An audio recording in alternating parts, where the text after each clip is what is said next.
하나님은 땅 약속을 왜 자주 하실까? 오늘 두 번째 이야기를 해보고자 합니다.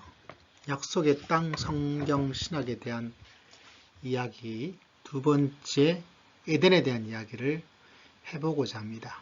에덴도 땅이죠.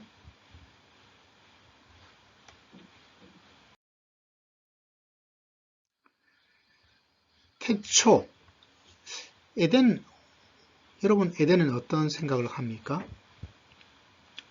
1차적으로 에덴이란 곳은 아담과 하와의 집이죠. 그들이 거니었던 공원이기도 하고요. 집이라는 개념을 생각한다면 이거 뭐 굳이 설명이 필요하지는 않을 거라고 생각을 합니다. 동시에 일터입니다. 일터.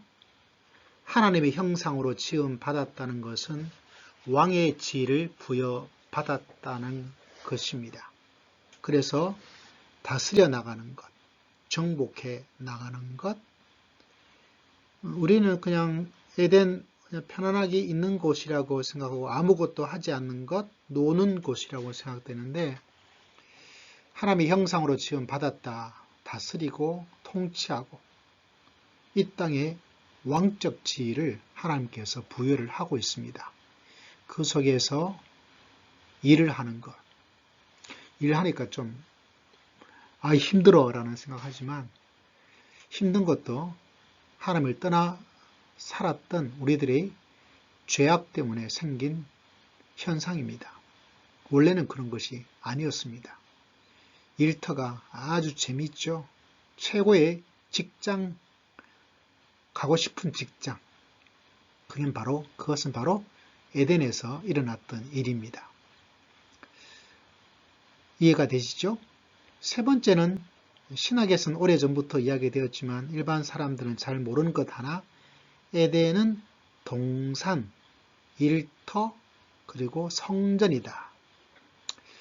우리가 다스리다, 지키다 이것이 구약의 다른 곳에서 섬기다, 보호하다, 이 아바드, 사마르라는 단어인데 구약의 다른 곳에서 대부분 이 단어가 같이 나오던 경우에는 성전에서 제사장이 성막에 봉사를 하고 있을 때 하나님을 섬기고 하나님의 말씀을 지키고 성전에 사용되는 성전 용어입니다.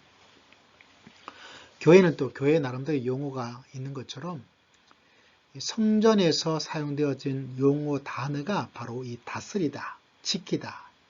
다시 말하자면 에덴이란 곳은 하와의 집이기도 하고 아담과 하와의 일터이기도 하고 하나님이 계시는 성전, 이걸 말해주고 있습니다. 다시 말하자면 아담과 하와는 일을 하고 동시에 하나님을 섬기는 제사장으로 나타나고 있는 것을 말씀해 주고 있어요. 그래도 신약에도 왕같은 제사장, 성도를 그렇게 이야기를 하고 있지 않습니까?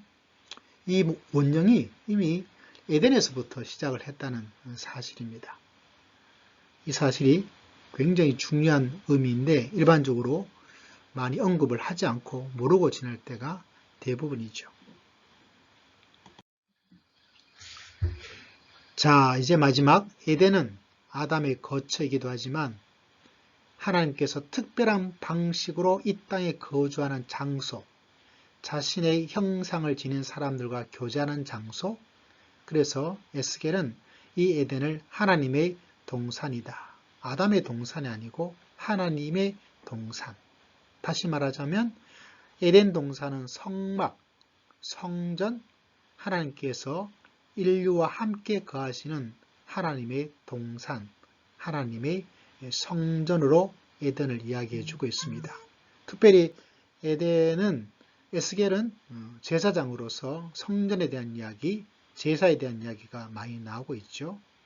그런 면에서 제사장 에스겔은 에덴을 하나님의 동산, 하나님의 성막, 하나님의 성전과 연관된 장소로서 에덴을 보았다는 것입니다.